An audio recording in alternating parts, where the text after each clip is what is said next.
বিসমিল্লাহ। প্রথম প্রশ্ন, এক শাশুড়ি সংসার ভাঙার জন্য বিভিন্ন জাদুটোনা করে, আর সেটা তার ছেলে জানার পরও মায়ের পক্ষ নিয়ে থাকে, মায়ের দোষ ঢাকার চেষ্টা করে, সেক্ষেত্রে ঘরের বউয়ের কি করা উচিত?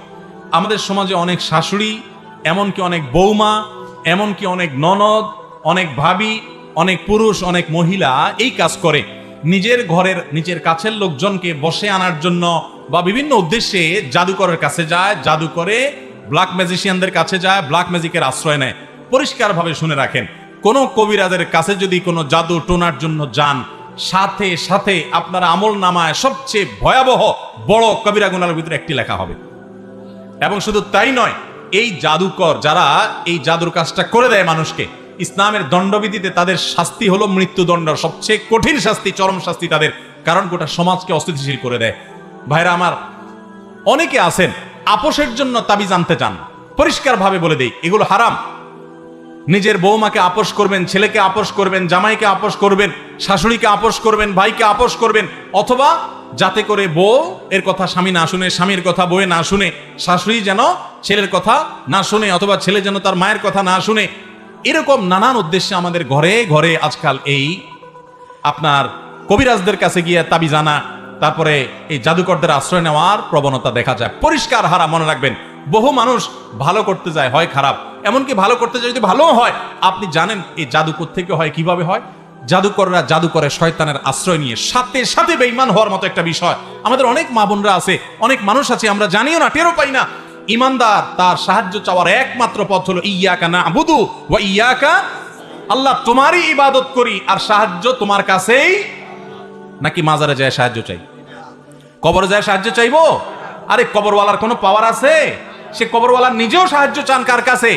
আর আল্লাহ বলেছেন উদউনি আস্তাজিব লাকুম, তোমরা আমার কাছে দোয়া করো, আমি তোমাদের দোয়া কবুল।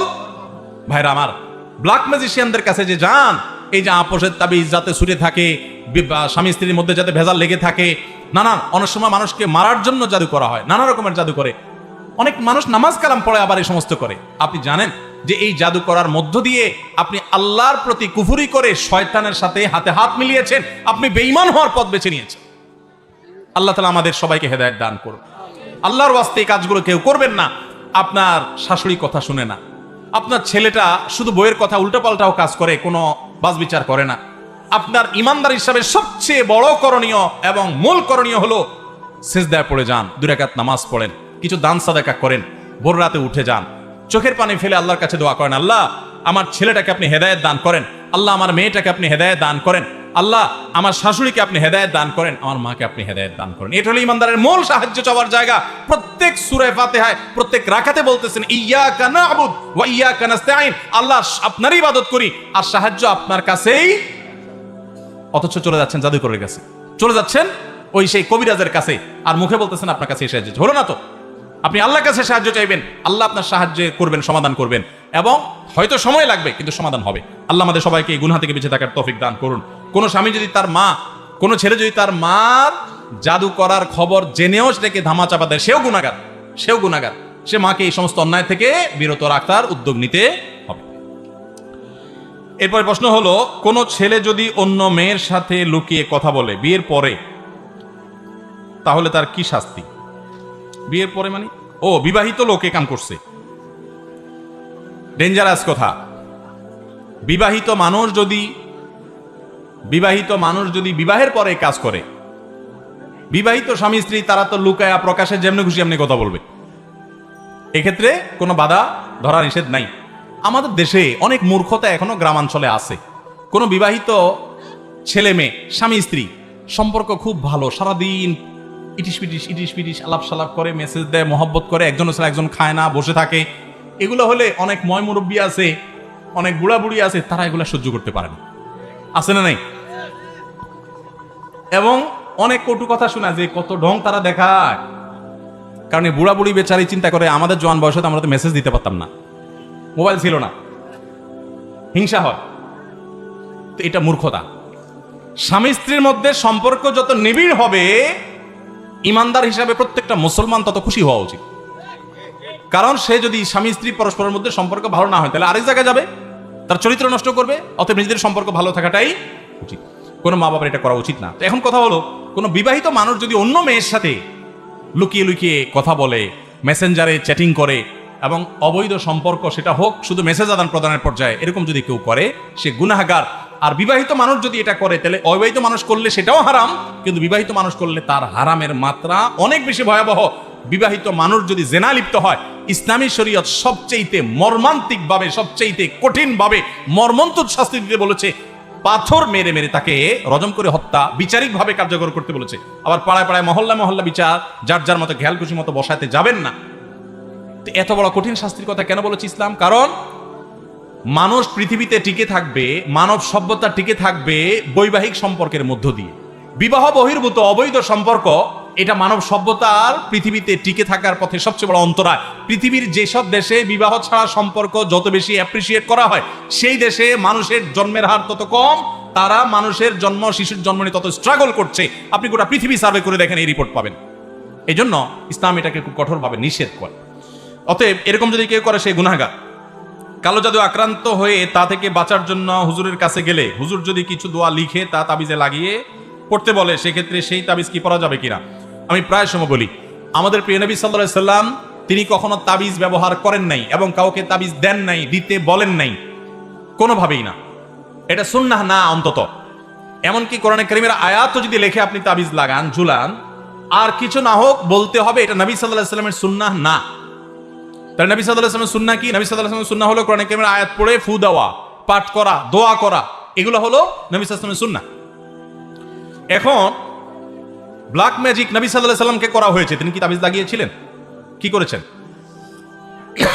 নবী করিম সাল্লাল্লাহু আলাইহি ওয়াসাল্লামকে লাবিদ ইবনে আসম নামক ইহুদি জাদু করেছে তার চুলে, এবং সেটা কুয়ার নিচে, পাথরের নিচে চাপা দিয়ে ফেলেছে। নবী সাল্লাল্লাহু আলাইহি ওয়াসাল্লাম অসুস্থ হয়ে গেছেন জাদুগ্রস্ত হয়ে।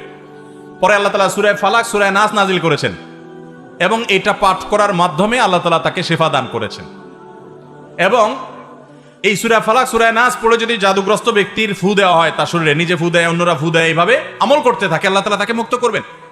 এমনকি স্বপ্নের মধ্যে আল্লাহ তাআলা দেখায় দেন। নবী সাল্লাল্লাহু আলাইহি ওয়াসাল্লামের ক্ষেত্রেও তাই হয়েছে যে কোথায় জাদু হয়েছে, কিসে হয়েছে উনি দেখছেন। আজকালও অনেকের, আমার কাছে বহু লোক বলেছে যে স্বপ্নে দেখেছি এরকম। আপনি আমল করেন, ইয়াকিন রেখে আমল শুরু করেন, ইনশাআল্লাহ সমাধান সেই পথে থাকবে। আমার মার মধ্যে গীবত ও রিয়ার উপস্থিতি লক্ষ্য করি, মা যেন কষ্ট না পায় আমার দ্বারায়। এখন মাকে কিভাবে বুঝাবো? দেখুন, মুখ খারাপ না করে, চিল্লাচিল্লি না করে, রাগারাগি না করে সুন্দর করে যদি বোঝানো হয় যে মা, কারোর পিছনে কথা বললে আল্লাহ নারাজ হয়, গীবতের গুনাহ হয়, এটা মৃত মানুষের গোশত খাওয়ার চাইতে ভয়ঙ্কর বা ওইরকম একটা অপরাধ। মাকে যদি বোঝানো হয় সুন্দর করে, তাহলে সেক্ষেত্রে মা বুঝার কথা। এবং যদি মনে হয় যে না, ভালো কথা বললেও মা উল্টা বুঝে, তাহলে অন্য কাউকে দিয়ে বুঝাবেন, আল্লাহর কাছে দোয়া করবেন, মাকে শুনে শুনে আরেকজনকে বলবেন। যেভাবে হলে আপনার কাজ হয়ে যায় সেভাবে চেষ্টা করবেন, কিন্তু আপনার চেষ্টা করা উচিত। যদি আপনি সরাসরি বলতে গেলে অসুবিধা, বলবেন না, আরেকজনকে শুনে শুনে, মাকে শুনে বলবেন। কোনো আলেমের ভিডিও চালায় দিবেন, মা নিজে দেখতেছেন এমন ভাব ধরবেন, মা শুনে যেন। অনেক পোলাপান আছে নিজের বিয়ের কথা মা বাপরে শুনাইতে পারে না, তো কোনো হুজুর এরকম ওয়াজ করলে ওইটা একটু ভলিউম বাড়ায় দিয়া শুনে, চালায় দিয়া টয়লেটে চলে যায়। এরকম বহুত পোলাপান আছে। তো শেয়ানা হলে নিজের কাজ আদায় করার বুদ্ধি ঠিকই বাইর করে নিবেন। মারে গীবত থেকে বা লৌকিকতা থেকে বাঁচাতে পারেন না, কোনো হুজুরের আলোচনা শুনে দেন, চালায় দেন, ভাব ধরেন এমন আপনি শুনতেছেন, চলে যান টয়লেটে, যদি সামনে থাকতে অসুবিধা মনে করেন। তো যে কোনো ভাবে আমরা চেষ্টা করবো, আল্লাহ আমাদের তৌফিক দান করুন।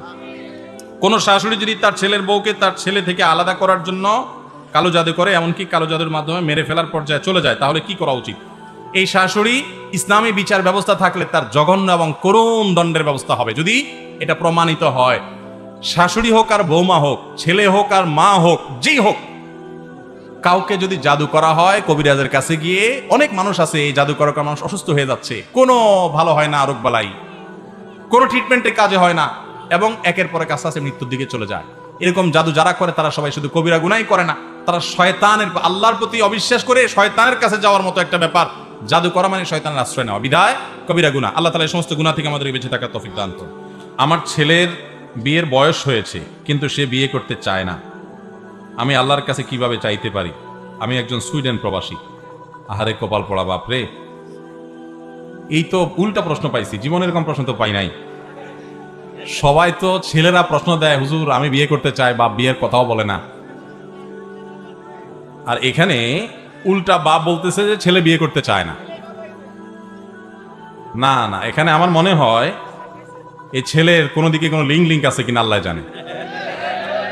কারণ হলো বাপ মা বিয়ে করাতে চাইলে সেখানে না না করা, এটা কখনো কখনো অন্য কোনো দিকে অবৈধ সম্পর্ক থাকলে, হারাম রিলেশন থাকলে, তখন দেখা যায় বাপ মার বিয়ের আবদারকে, দাবিকে, প্রস্তাবকে অগ্রাহ্য করে।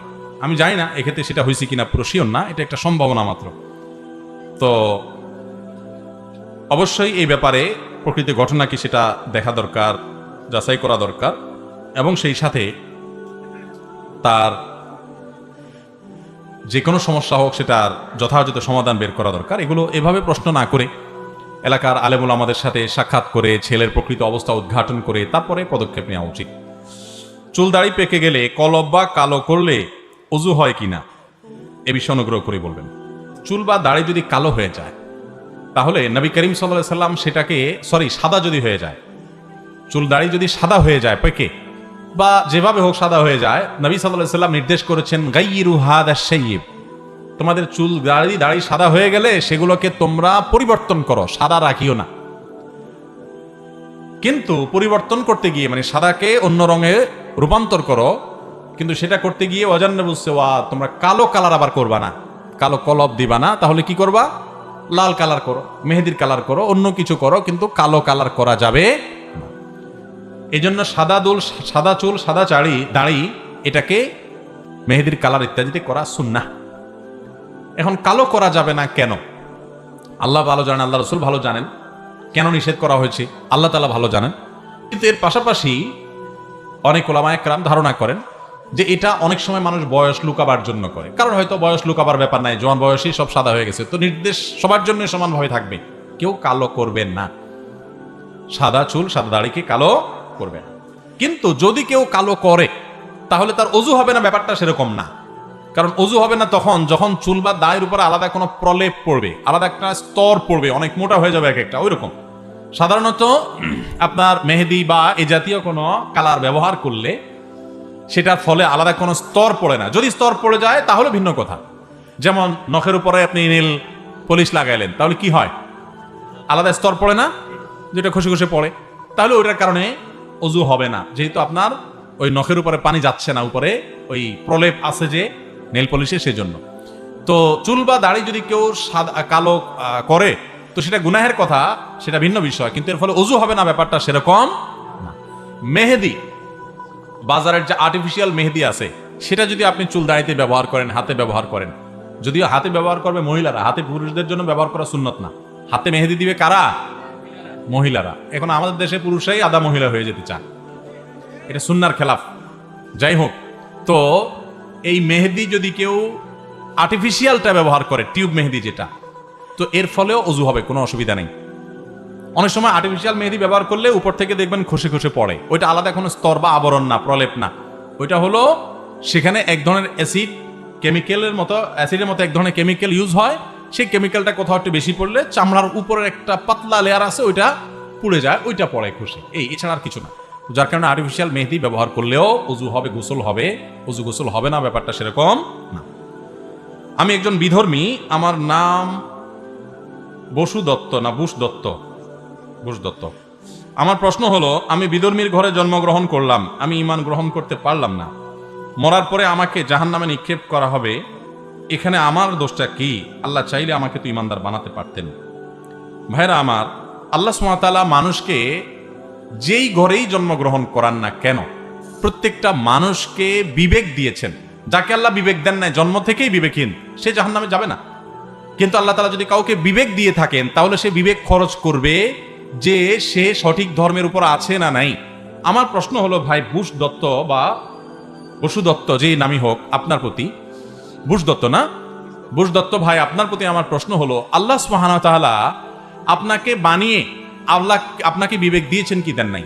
এবং আপনি যে বাপদাদা ধর্মের অনুসরণ করছেন সেই ধর্মটা কোরআনে কারিমের বর্ণনা অনুযায়ী মানুষের বানানো। আল্লাহ বলছেন যে ওয়ামাইয়াবতাগি গায়রাল ইসলামি দীনান ফালাই ইউকবালা মিনহু, যে ব্যক্তি ইসলাম ছাড়া অন্য কোনো ধর্ম আল্লাহর কাছে এনে হাজির করবে সেটা আল্লাহ অ্যাকসেপ্ট করবেন না, কোরআনে আল্লাহ তাআলা বলছেন। এবং আল্লাহ সুবহানাহু ওয়া তাআলা বলেছেন ইন্নাদ দীনা ইনদাল্লাহিল ইসলাম, দিন একমাত্র আল্লাহর কাছ থেকে আসছে ইসলাম। অতএব এই যে নির্দেশনার কারণে আপনি আপনার বিবেক খরচ করে একটু সত্য অনুসন্ধান করার চেষ্টা করেছেন কিনা, শাস্তি হবে সেজন্য যে তোমার বিবেককে ব্যবহার তুমি করেছো কি করো নাই। তুমি চেষ্টা করে তোমার বিবেক বুদ্ধিকে যদি খরচ করে সত্যকে অনুসন্ধান করবার সত্যিকারের চেষ্টা যদি তুমি করো, আল্লাহ বলেছেন ওয়াল্লাযীনা জাহাদু ফীনা, যারা আমার পথে আসার জন্য চেষ্টা করে সত্যিকারের চেষ্টা, লানাহদিয়ান্নাহুম সুবুলানা, নির্ঘাত অবশ্যই অবশ্যই আল্লাহ বলছেন আমি তাদেরকে আমার দিকে আসার একটা রাস্তা দেখাবো না, সাবিলের বহু বচন সুবুল। আল্লাহ বলেছেন তা যে আসার চেষ্টা করবে, যে সত্য অনুসন্ধান করার চেষ্টা করবে, আল্লাহ বলেছেন আমি তাকে সত্যের দিকে আসার বহু রাস্তা দেখাই দিব। অতএব আমি বলবো যে কোনো মায়ের ঘরে, কোনো বাবার ঘরে জন্মগ্রহণ করেছেন দেখে আপনি সেই জায়গায় দাঁড়িয়ে থাকবেন, এটা তো বুদ্ধিমানের কাজ নয়। আমি একটা উপমা দিতে চাই। আমরা অনেকে কৃষকের ছেলে, আসি না? আমরা অনেকে কৃষকের ছেলে, আমরা অনেকে দোকানদারের ছেলে, আমরা হয়তো অনেকে অন্য কোনো পেশাজীবী কারোর ছেলে। আমার বাবা মা তিনি কৃষক থাকুন, রিক্সা চালক হন, দিনমজুর হন, তিনি বড় কোনো ব্যবসা করেন, ছোট ব্যবসা করেন, যেটাই করেন, কোনো কাজ ছোট না, কোনো কাজ খারাপ না, হালাল কি হারাম সেটা দেখার বিষয়। প্রশ্ন হলো, আপনার বাবা কৃষি কাজ করেন, আপনিও হয়তো কৃষি কাজ করেন, ব্যাপারটা সেরকম না। অনেকে আছেন বাবা কৃষক ছিলেন, উনি পড়ালেখা করে ডাক্তার হয়েছেন, ইঞ্জিনিয়ার হয়েছেন, বিদেশ গিয়েছেন, ব্যবসা বাণিজ্য করেছেন, এরকম ভুরি ভুরি আমাদের সমাজে আছে না নাই? এখন এই ছেলে তো এটা বলে নাই যে আমার বাবা তো কৃষক ছিলেন, আমিও কৃষকই থাকবো। তিনি নিজের সাধ্যের সবটুকুন চেষ্টা করে ভালো অবস্থান নেওয়ার চেষ্টা করেছেন। দুনিয়ার ক্ষেত্রে আমরা খুব ভালো করে বুঝলাম, কিন্তু ধর্মের ক্ষেত্রে আসলে যদি আমরা বলি যে না, আমার বাবা মা ভুলে আছেন, আমি তাদের সন্তান, আমি কিভাবে এই ভুল থেকে সরি, তাহলে এটা বুদ্ধিমানের কথা হলো না। আল্লাহ তাআলা আপনাকে বিবেক দিয়েছেন, সেই বিবেক খরচ করবেন, স্টাডি করবেন, পড়াশোনা করবেন। এমনকি মুসলিম হয়েও আমরা যারা জন্মগ্রহণ করেছি, আমাদেরও ইসলাম আমি সঠিকভাবে চর্চা করছি কিনা, আমার বাপদাদার যেটা করে আসছে সবগুলোই সঠিক কিনা, না কোনোটা ভুল আছে, আমাদের সে বিবেক খরচ করা উচিত, সে স্টাডি করা উচিত, সে জ্ঞান খরচ করা উচিত। আল্লাহ তাআলা আমাদের সকলকে হেদায়েত দান করুন। আমরা যদি আল্লাহর কাছে নিজেকে সমর্পণ করি, যে বলি যে আল্লাহ তুমি আমাকে সত্যের পথ দেখাও, আল্লাহ পথ দেখাবেন, আমি চেষ্টা যদি করি, আল্লাহ তাআলা আমাদের এই ভাইকে আমরা দোয়া করি, এই বুশ দত্ত ভাই এবং আরো যারা আছে, আমরা আল্লাহ তাআলা আমাদের সবাইকে, প্রত্যেকটা মানুষকে আল্লাহ তাআলা সঠিক পথের দিশা যেন পাই, পরিচালিত যেন হই, সেই তৌফিক দান করুন। হেদায়েত আল্লাহর কাছে চাইতে হয়, নিজে চেষ্টা করতে হয়। এই দুইটা জিনিসের জন্য আমাকে জিজ্ঞাসাবাদের মুখোমুখি হতে হবে। আমি বাবার মার ঘরে জন্মগ্রহণ করেছি, তারা হয়তো ছোটখাটো কোনো কাজ করতেন, বা তারা এমন কোনো কাজ করতেন যেটা দিয়ে খুব বেশি পয়সা কামাই করা যায় না। কই, আমি তো তাদের সেই জায়গায় থাকি নাই। আমি তো ঠিকই আমার দুনিয়ার ক্ষেত্রে আমি সুইচ করেছি, যেটা ভালো সেখানে আমি করেছি। তো দিনের ক্ষেত্রে আমি কেন সেরকম একটা জায়গায় শুধু দাঁড়িয়ে থাকবো, যদিও সেটা ভুল হয়? এটা কখনো বুদ্ধিমানের পরিচয় হতে পারে না। আল্লাহ আপনাকে বিবেক দিয়েছেন। হ্যাঁ, কেউ যদি বলেন যে আমি এমন কোন জায়গায় আমার জন্ম হয়েছে যে আমি কোনো দাওয়াত পাই না ইসলামের, তো আল্লাহ তাআলা তাকে কিয়ামতের দিন এটার জন্য পাকড়াও করবেন না, যদি তার কাছে ইসলামের দাওয়াত না পৌঁছায়। আল্লাহ শুধু জিজ্ঞাসা করবেন সৃষ্টিকর্তার অস্তিত্ব তুমি বিশ্বাস করছো কিনা, বাস এটুকু হিসাব দিলে হবে, তোমার নামাজের হিসাব দেওয়া লাগবে না, কারণ তোমার কাছে নামাজের হিসাব যায় নাই। কেউ জঙ্গলে জন্মগ্রহণ করেছে, সেখানে কোনো সভ্যতার ছোঁয়া যায় নাই, তো তার জন্য ইসলাম সেটাই বলে যে তার কোনো হিসাব নাই। শুধু তুমি কোত্থেকে আসলে, এই সব পৃথিবী, সৃষ্টি জগৎ, তৃণলতা এমনি এমনি আসে, কোন সৃষ্টিকর্তার অস্তিত্ব তুমি বিশ্বাস করেছো কিনা, তাওহীদে বিশ্বাসী ছিল কিনা, বাস এটুকু বিশ্বাস করতে পারলে যার কাছে কোনো দাওয়াত পৌঁছে না, ইসলামের সেনাজাত পেয়ে যাবে ইনশাআল্লাহ। ইসলাম অযৌক্তিক কিছু বলেন। আল্লাহ বলেছেন, আল্লাহ তাআলা লা ইয়াজলিমু মিসকালা যাররা, যাররা পরিমাণ আল্লাহ তাআলা কারোর প্রতি জুলুম করবেন না। ওমা রাব্বুকা বিযাল্লামিল লিল আবিদ, আল্লাহ বলেছেন তোমার রব কোন বান্দার প্রতি কোনো প্রকার জুলুম করবেন না। বিধায় আমরা আমাদের কৃত কর্মেরই ফল ভোগ করবো, এর বাইরে কিছু না। আল্লাহ আমাদের সবাইকে হেদায়েত দান করুন। বর্তমান বাচ্চারা আল্লাহকে চেনার আগে এবং বুঝার আগেই অবৈধ প্রেম ভালোবাসা বুঝে এবং চিনে। কিভাবে বাচ্চাদের আল্লাহ সম্পর্ক জুড়ে দেওয়া যায়? বাচ্চারা একেবারে বাচ্চা বয়সে তো আর হয় না, কিশোর বয়স থেকেই পোলাপান বিপদগামী হওয়া ধরে। বিপদগামী হবে না কেন? যখন স্কুল এমনকি মাদ্রাসার বইগুলোতে পর্যন্ত বাচ্চাদেরকে শিক্ষার নামে অবৈধ সম্পর্ক করা শেখানো হয়। আমি পরিষ্কার করে বলতে চাই, এই দেশে শিক্ষা, প্রাথমিক শিক্ষা ব্যবস্থার উপরে যে মেসাকার চালানো হয়েছে, আমি যদি বইগুলো নিয়ে বিস্তারিত দেখার, গবেষণা করার, ঘাটাঘাটি করার সুযোগ না পেতাম, তাহলে আমি বুঝতাম না। আমি বইগুলো নিয়ে ঘাটাঘাটি করার পর নিঃশ্বাস বন্ধ হয়ে আসার মতো এত পরিমাণ পেরেশান হয়ে গেছি যে একটা শিক্ষা ব্যবস্থা, দেশের শিক্ষা ব্যবস্থার একেবারে প্রতিটা গিরায় গিরায় আঘাত করা হয়েছে, প্রতিটা গিরায় গিরায়। আমাদের বাচ্চাদেরকে বন্ধুতা শিখাচ্ছেন, ছেলে আর মেয়ে বন্ধুতা করবে, এটা শেখানো লাগে এবং এটা শিক্ষা। এই সমস্ত কুশিক্ষার জন্য তো স্কুলে যাওয়ার দরকার নাই, রাস্তায় রাস্তায় বাজারে বাজারে ঘুরলে পোলাপায় অমানুষ হওয়া শিখে, এগুলোর জন্য তো স্কুলে যাওয়ার দরকার নাই। আমরা সেই প্রজন্ম চাই যেই প্রজন্ম পাবলিক বাসে উঠার পর কোনো মুরব্বীকে দেখলে সিট ছেড়ে দিবে। আমরা সেই প্রজন্ম চাই যে প্রজন্ম মা বাবার সামনে মাথাটা নিচু করে লাজুক হয়ে কথা বলবে। আমরা সেই প্রজন্ম চাই না যে প্রজন্মকে আপনি সেক্স এডুকেশন শেখানোর নাম করে বেহায়া বানাবেন।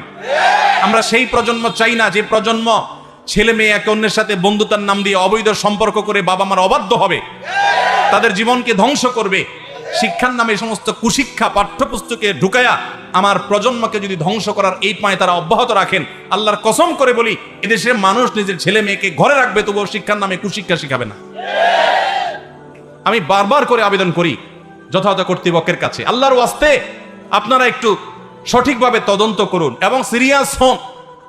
যারা এই ম্যাসাকারগুলো চালিয়েছে তারা, আপনারা দেখেছেন গতকাল মূলধারার একটা মিডিয়াতে নিউজ হয়েছে যে বিদেশি সাহায্য আনা কিছু এনজিও তারা আমাদের পাঠ্যপুস্তকগুলোকে তাদের মতো করে তারা খিস্তিকেও সেখানে ঢুকাইছে।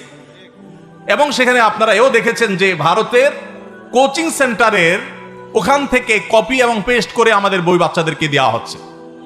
তাহলে যারা বই লেখার জন্য সরকারের কাছ থেকে লক্ষ লক্ষ টাকা খাইলো, এরা কপি পেস্ট করে টাকা খাইলো, এর জন্য তাদের কি জবাবদিহি করা উচিত না? আমাদের মাদ্রাসার ছেলে মেয়েদের বই পুস্তকে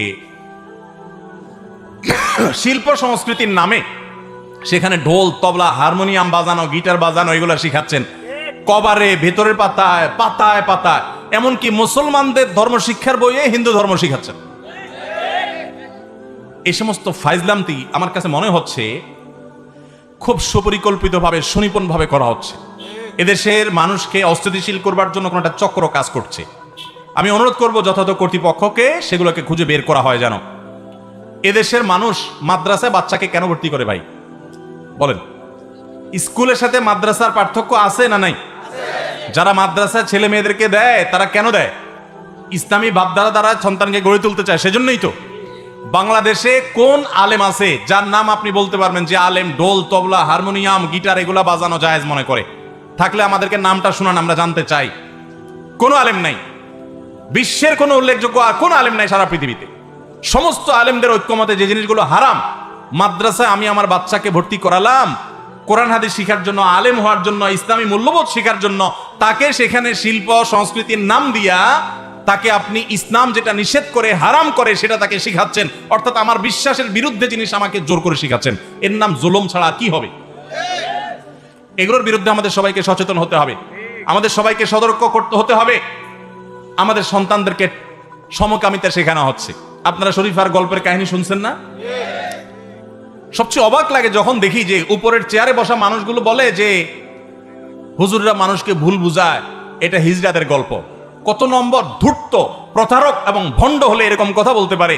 গত বছরের গল্প আমি পড়েছি, এই বছরের গল্প আমি পড়েছি, হুবহু একই, শুধু ট্রান্সজেন্ডার শব্দের জায়গায় আপনি হিজড়া বা তৃতীয় লিঙ্গ লাগাই দিয়েছেন। এখন প্রশ্ন হলো, শরীফা, এই শরীফ থেকে যে শরীফা হয়েছে, এই কপাল পোড়া, এটা কি আসলে ট্রান্সজেন্ডার মানে লিঙ্গ পরিবর্তন করছে, নাকি হিজড়া জন্মগতভাবে সমস্যা? গল্প তো একই, তাহলে আসলে কোনটা? যদি বলেন যে ট্রান্সজেন্ডার, তাহলে এই বছরের পোলাপান তো হিজড়া পড়তেছে, তাহলে ভুল পড়তেছে। আর যদি বলেন যে শরীফা হিজড়া আসলে, তাহলে গত বছরের পোলাপান যে ট্রান্সজেন্ডার পড়ছে তারা তো ভুলটা পড়ছে। ঠিক না ঠিক? শিক্ষার নামে এই তামাশা এই দেশে বিগত কখনো, এত বছরের মধ্যে স্বাধীনতা থেকে আজও পর্যন্ত কখনোই, এই 23 এবং 24 এই 2 বছর এই বইগুলোকে মেসাকার করা হয়েছে। 21 সাল পর্যন্ত বইগুলোতে সালাম ছিল, মাদ্রাসার বইয়ে সালাম ছিল, মহিলা টিচারের মাথা নেকা হেজাব ছিল, বাচ্চাদের মাথা টুপি ছিল, বছর সেগুলো সব সরাই দিছে। মাদ্রাসার পোলাপানের ঢোল তবলা বাজানো শিখাইছেন। এরা চায় এদেশের স্কুল এবং আলিয়া মাদ্রাসাগুলো সব ছাত্র শূন্য হয়ে যাক। তারা চায় সরকারি এই শিক্ষা প্রতিষ্ঠান, এই সিস্টেম ধ্বংস হোক, ভেঙে পড়ুক। এই জন্য তারা এই সমস্ত ষড়যন্ত্র করছে। আল্লাহ তাআলা এদের হাত থেকে আমাদেরকে রক্ষা হওয়ার তৌফিক দান করো। বইয়ের পাতায় পাতায় স্বাস্থ্য বিজ্ঞান বইয়ের পাতায় পাতায় পোলাপানরে প্রেম প্রীতি শিখাচ্ছে। পোলাপানরে প্রেম প্রীতি বইয়ের পাতায় শিখানো লাগে, এমনি বাইন্দা ধরে রাখা যায় না। আরো পোলাপানরে নষ্ট করতেছে। বহু বাবা মার ঘর খালি হবে এই সমস্ত কুশিক্ষার কারণে। আল্লাহ তাআলা আমাদেরকে এই সমস্ত কুশিক্ষাকে প্রতিহত করার তৌফিক দান করুন। আমরা আবারও বিনীতভাবে অনুরোধ করতে চাই, আমি বিশ্বাস করতে চাই যে অনেক বড় বড় পদে দায়িত্ব থাকা ব্যক্তিবর্গ তারা জানেন না তাদের মাথায় কাঁঠাল ভেঙে খাচ্ছে কোন একটা মহল। আমি অনুরোধ করবো তাদেরকে, তারা যেন সতর্ক হন। 15 জন খতম পড়তে গেলাম, কিন্তু খতম পূর্ণভাবে শেষ করতে পারলাম না। খতমের হাদিয়া নেওয়া কি ঠিক হবে, হালাল হবে নাকি হারাম হবে? এই হলো হুজুরদের 2 নম্বরই আর কি।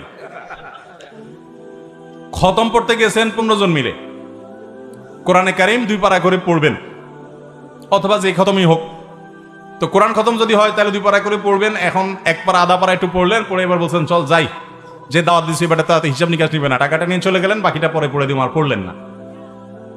তো এটা প্রতারণা এবং গুনাহ।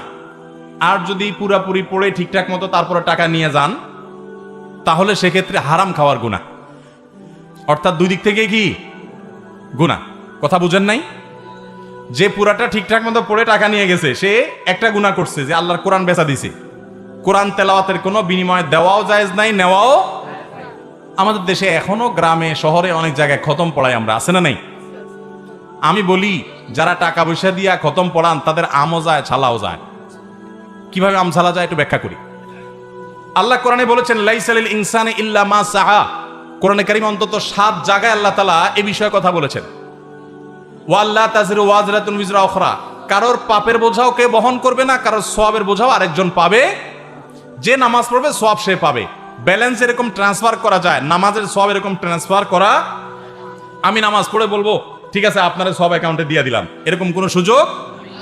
আমি কোরআন তেলাওয়াত করলাম, করে বললাম যে ঠিক আছে এটা আপনারা দিয়ে দিলাম, এরকম জীবিত মানুষ একজন আরেকজনের তরফ থেকে নামাজ রোজা করতে পারে না, নামাজ পড়তে পারে না। হ্যাঁ, রোজার ক্ষেত্রে কেউ যদি রাখতে না পারে, অপারগ হয় শারীরিকভাবে, বিকল্প আছে, কিন্তু আপনি কোরআন তেলাওয়াত করবেন সওয়াব আরেকজন পাবে, এরকম সুযোগ নাই। তাহলে আপনি টাকা দিয়া হুজুর দিয়া যদি খতম পড়ান, যে হুজুর খতম পড়ছে সওয়াব যদি কিছু পাওয়ার হয় সে পাবে, যদিও হুজুরও পাবে না, কারণ এর ধান্দা ছিল কি টাকা। আর আপনি সওয়াব তো পাইলেন না, উল্টা আরো খাওয়াইলেন, টাকাও দিলেন, তাহলে আমও গেল ছালাও গেল। আল্লাহ আমাদেরকে বুঝার তৌফিক দান করুন। নিজের তেলাওয়াত নিজে করবেন, নিজের দোয়া নিজে করবেন। অতএব যে হুজুর দোয়া কোরআন পুরা ঠিকঠাক মতো খতম করে দিয়ে গেছে ওনার গুনাহ একটা হবে, আর যে ফাঁকি দিয়ে গেছে তার গুনাহ হবে 2টা। পর্নোগ্রাফি এবং হস্তমৈথুন এগুলো করলে হাসরে কি রকম শাস্তি হবে, এগুলো ছাড়ার উপায় কি? দেখুন, এই ব্যাধিগুলো এখন ঘরে ঘরে পৌঁছে গেছে, এবং এগুলো থেকে বাঁচার জন্য মানসিক শক্তিটা সবচেয়ে বড় শক্তি। মনে রাখবেন, যারা এই সমস্ত রোগে আক্রান্ত কিয়ামতের ময়দানে তারা জেনাকার, ব্যভিচারী হিসাবে উঠবে, এবং ব্যভিচারকারী সে জাহান্নামে তাকে নির্মম ভাবে এইরকম শাস্তি দেওয়া হবে, এইরকম শাস্তি সে ভোগ করতে থাকবে। এবং নবী করিম সাল্লাল্লাহু আলাইহি সাল্লামকে মেরাজে আল্লাহ তাআলা দেখিয়েছেন। এই জন্য জাহান্নামের আগুনে আপনি এরকম কষ্টের মধ্যে যখন পুড়তে থাকবেন, তখন আপনার ব্যভিচারের সাজা কড়ায় গণ্ডে আপনি বুঝে পেয়ে যাবেন। আল্লাহর ওয়াস্তে নিজেকে নিয়ন্ত্রণ করেন, যৌবনকে কন্ট্রোল করেন, এবং হারাম থেকে বেঁচে থাকার চেষ্টা করেন। এখন যদি বলেন যে উপায় কি, উপায় হলো কয়েকটা, আমি খুব সংক্ষেপে বলি। নাম্বার 1, উপযুক্ত হলে বিয়ে করে ফেলা হলো সবচেয়ে বড় সমাধান। নাম্বার 2, অনেক বিবাহিত মানুষের যে বদভ্যাস আছে, তাহলে সেক্ষেত্রে স্মার্টফোন চেঞ্জ করে ফেলা, বাটন ফোনে চলে যান 6 মাস 1 বছরের জন্য। বদভ্যাস দূর করার জন্য 6 মাস 1 বছর একটু জিম খিচে থাকেন, একটু অসুবিধা হবে, হোয়াটসঅ্যাপ ইমো ব্যবহার করতে পারবেন না, এতে এমন বড় কোনো ক্ষতি হবে না, কিন্তু আপনার আসল ক্ষতি থেকে বাঁচার জন্য এইটুকু আপনাকে করতে হবে। এবং নির্জনতা এটা অ্যাভয়েড করবেন, আল্লাহর কাছে চোখের পানি ফেলে দোয়া করবেন। ইনশাআল্লাহ এই সম্মিলিত চতুর্মুখী চেষ্টা করলে আল্লাহ তাআলা আপনাকে হেফাজত করবেন, আশা করা যায়। আপনার সমাজ সেবামূলক কাজগুলো আমাকে অনুপ্রাণিত করে, আমিও কিভাবে এরকম কাজ করতে পারি একটু নসিহত করবেন। আমরা আসুন্নাহ ফাউন্ডেশন থেকে যে সমস্ত সেবামূলক কাজ করি, আপনারা যদি সেগুলো করতে চান, অনেক টাকা পয়সা লাগবে তা কিন্তু না। আপনার এলাকায় আপনি নিজে বিসমিল্লাহ পড়ে শুরু করে দেন। 2-4 জন বন্ধু মিলে একটা রাস্তা ভাঙা আছে, মাটি কেটে রাস্তার ভাঙাটা ঠিক করে দেন। একটা কালভার্ট ভাঙা আছে, পারলে সেখানে বাঁশ টাস কিছু দিয়ে মানুষের চলাচল উপযোগী করে দেন। আপনি যে কোনো কল্যাণমূলক কাজের উদ্যোগ নেন। রাস্তায় ময়লা পরিষ্কার করার জন্য বস্তা নিয়ে 2-4 বন্ধু মিলে একদিন বের হয়ে যান, এভাবে কাজ শুরু করে দেন। আল্লাহ আস্তে আস্তে সামনের দিকে যাওয়ার বরকত দেওয়ার সুযোগ দিবেন। এবং কোন একজন গভীর অভাবী মানুষকে অভাব দূর করার জন্য সবাই মিলে সম্মিলিতভাবে চেষ্টা করেন, উদ্যোগ এভাবে শুরু করে দেন।